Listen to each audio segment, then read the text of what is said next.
السلام علیکم قاری صاحب، کیسے ہیں؟ خیریت سے ہیں انشاءاللہ؟ السلام علیکم اللہ یاری صاحب۔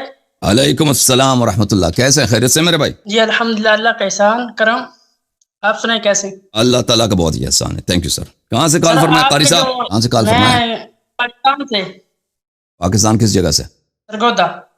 سرگودا، اللہ آپ کو عزت ہے، حکم کریں۔ اچھا اللہ یاری صاحب، آپ کے جو واٹس ایپ گروپ آپ کے بنائے ہوئے ہیں اس کے اندر صحابہ کرام کی گستاخی کرتے ہیں، امی عائشہ کی گستاخی کرتے ہیں، اس کے بارے میں بات کرنی۔ تو اس واٹس ایپ گروپس کو میں نے نہیں بنایا، دوسروں نے بنایا، پہلی بات ہے، ٹھیک ہے نا؟ اور اس کے اوپر بھی لکھا ہے، ہر ایک میں ڈسکلیمر لکھا ہے کہ اللہ یاری اس کو ایڈمن نہیں کر، اس کے ایڈمن میں نہیں ہے، اللہ یاری اس پہ نظارت نہیں رکھتا، اور جو شخص گروپ میں کہتا ہے وہ خود اس کی ذمہ دار ہوتی ہے، ٹھیک ہے نا؟ اب اگر وہاں پہ کوئی غلط بات کر، وہاں پہ مجھے بھی گالی واٹس ایپ گروپوں میں جو میرے ہی نام پہ ہے مجھے بھی گالی دیتے ہوں، تو اس پہ میرا کوئی کنٹرول نہیں ہے، میں ان کو ریویو بھی نہیں کرتا کہ وہاں پہ کون کیا بول رہا ہے۔ واٹس ایپ گروپ میں تو ہر گروپ میں ہزار لوگ ہوتے ہیں، وہ کتنی باتیں کرتے ہیں، مجھے کیا معلوم وہ کیا کیا کہتے ہیں۔ جی سر بولیں۔ سر دیکھیں، وہ یہ جو آپ کا واٹس ایپ گروپ ہے، اسی ایڈمن نے مجھے ایڈ کیا، آپ سے رابطہ کروایا زوم کے ذریعے، اسی کے ایڈمن کے نام پہ یہ گروپ بنا ہوا ہے۔ ٹھیک ہے، واٹس ایپ گروپ میں نے عرض کیا نا، میں اس کا ذمہ دار نہیں ہوں بھائی صاحب، آپ جو ہے نا اس میں جو اس گروپ کا ایڈمن ہے اس سے آپ کہہ دیں، اس کو میسج کریں۔ میرا بھی میں یہاں پہ بھی کہتا ہوں، گروپ واٹس ایپ گروپس کے جو ایڈمنز ہیں بھائی، وہاں پہ آپ ایک دوسرے کو گالی نہ دیں، کسی کی دل آزاری نہ کریں، وہاں پہ علمی گفتگو کریں، میرا یہی خواہش ہے ان سے۔ آپ وہ نہیں مانتے، وہ آپ کا بتاتے ہیں کہ اللہ یاری صاحب سے بات کریں، جو بھی مسئلہ ہے وہ امی عائشہ کے بارے میں بات کرتے ہیں، سراسر گستاخی کرتے، پرسنل میں آ کے وہ گالی دیتے ہیں۔ اس گروپ کے اندر تو زیادہ اتنی نہیں باتیں کرتے، لیکن پرسنل میں آ کے کرتے ہیں۔ امی عائشہ کے بارے میں قرآن پاک نازل ہوا، ان المسلمین والمسلمات والمؤمنین والمؤمنات، قرآن پاک اس آیات پہ نازل ہوا ہے۔ جو گستاخی کرتا ہے وہ ایک بدبخت ہے۔ وہ کہتا ہے جو بھی آپ نے جو بھی مسئلہ ہے، آپ اللہ یاری صاحب سے بات کرے، آپ ان سے بات کریں۔ اس سے آپ خود بات کرو نا، آپ کہہ دیں، اس کو کہہ دیں کہ اللہ یاری نے بولا کہ آپ اسی سے بات کریں، اسی سے بات کرو، ٹھیک ہے نا؟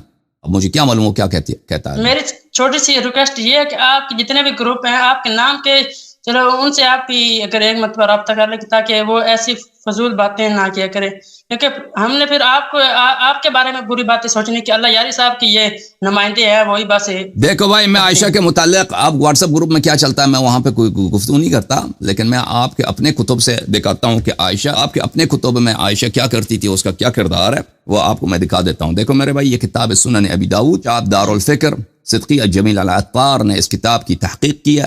یہ کتاب سنہ 2005 میں چھپی ہے۔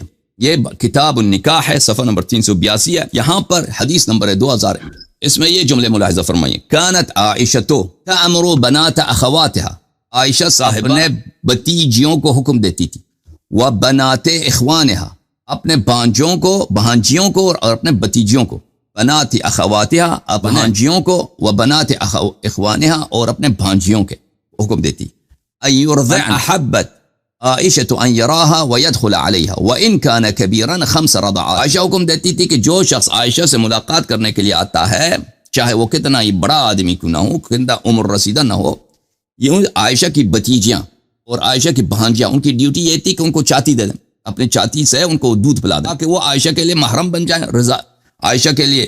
جب بتیجی کا وہ رضائی بیٹا بن گیا تو عائشہ کا بھی وہ کیا بتیجہ زیادہ بن جاتا ہے، بتیجی زیادہ بن جاتا ہے، ٹھیک ہے نا؟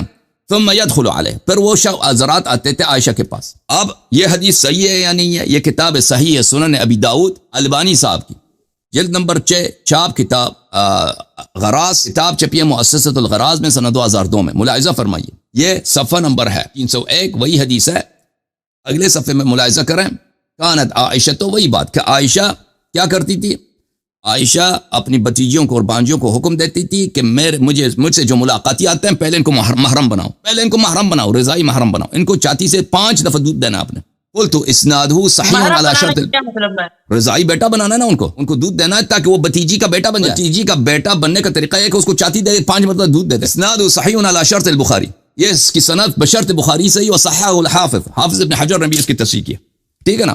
اب مجھے بتاؤ، اب تو جو اگر شیعہ ایسی عورت کا جو اس طرح کا فتویٰ دیتی ہے، بزرگ مردوں کو اپنی بتیجوں کے ساتھ ان کو چاتی دلواتی ہے، ٹھیک ہے نا؟ اب اس کے متعلق شیعہ کیا، تم نے جو کہہ دیا نا جو تمہارے کتاب میں وہی ہمارا عقیدہ ہے. ختم بات. یہ حدیث جو بشرط بخاری ہے یہ شیعوں کا عقیدہ ہے. ٹھیک ہے نا. یہ جو آپ حدیث بیان کر رہے ہیں نبی پاک صلی اللہ علیہ وسلم کی موجودگی میں، یہ حدیث نہیں نبی صلی اللہ علیہ وسلم کی موجودگی میں آپ کو دکھاتا ہوں. نبی صلی اللہ علیہ وسلم کی موجودگی میں جو تھا بالکل نہیں. نبی صلی اللہ علیہ وسلم کی موجودگی میں ایسی باتیں نہیں تھیں. نبی صلی اللہ علیہ وسلم ان باتوں سے بہت منع کرتے تھے. یہ نبی صلی اللہ علیہ وسلم کی بات ہے ملاحظہ فرمائی. میں آپ کو دکھا دیتا ہوں کہ ان سے حدیث پوچھنے آتے تھے کوئی بھی مسئلہ مسائل نبی پاک صلی اللہ علیہ وسلم کے قریب رہی وہ مسئلہ دیکھیں پہلی بات یہ ہے کہ نبی صلی اللہ علیہ وسلم نے نہیں کہا تھا کہ کوئی میری بیوی سے جا کے مسئلہ پوچھے.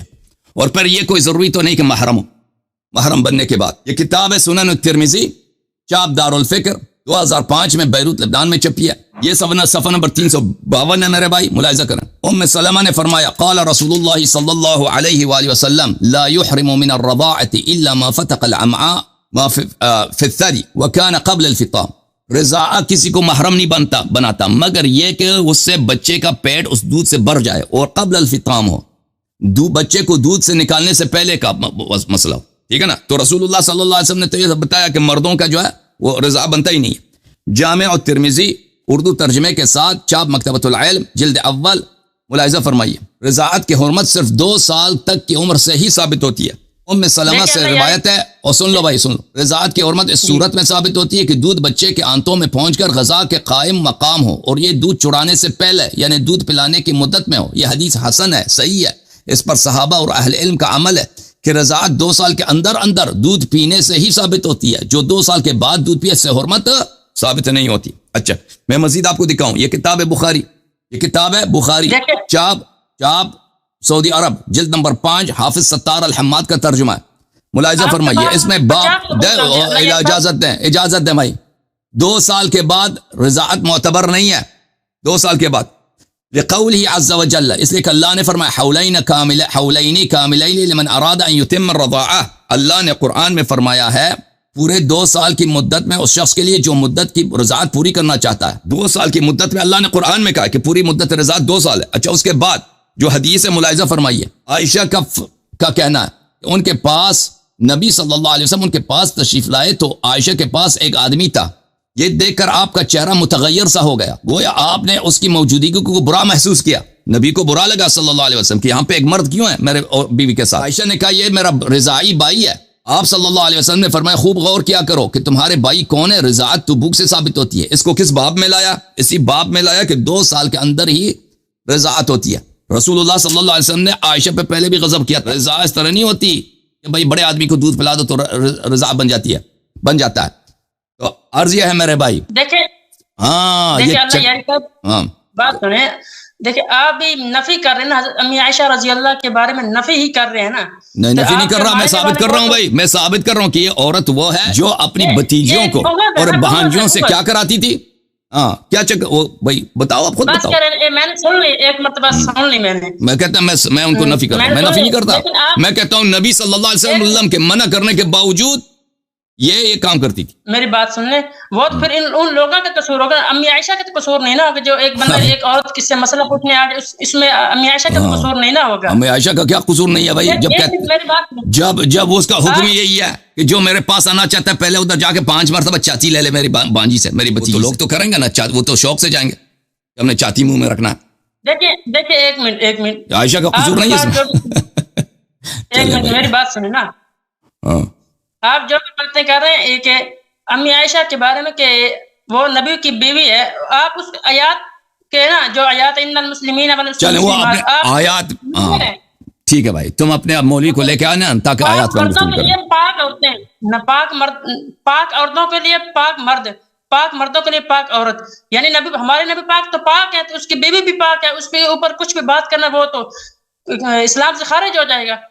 یہ تو ایک بغض والی باتیں نکال یعنی کسی کی دشمنی ہو تو وہ اس کی نفی باتیں نکال ہی لیتا ہے. کسی کے ساتھ بغض ہوتا ہے وہ اس کی غلط باتیں نکال. ٹھیک ہے بھائی، آپ اپنے مولوی کو لے کے آئے نا بھائی صاحب، آپ اپنے مولوی صاحب کو لے کے آئے ہیں تاکہ ہم ان سے اس آیت کے متعلق گفتگو کریں. ٹھیک ہے نا.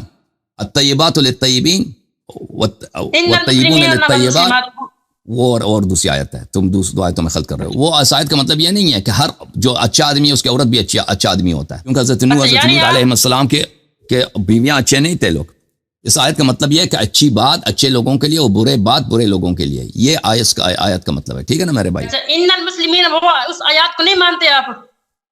آیت تو پڑھو نا، المسلمین، اس میں کیا المسلمین والمسلمات؟ قرآن پاک کے 22 سپارہ، ان المسلمین والمسلمات والمؤمنین والمؤمنات والقانتین والقانتات والصادقین والصادقات. اس کا عائشہ سے کیا تعلق ہے؟ جس اس کا طرح عائشہ سے کیا عائشہ تعلق؟ رضی اللہ عنہ سبحان لگایا تھا اس وہ ٹائم عائشہ سے کیا تعلق ہے اس کا؟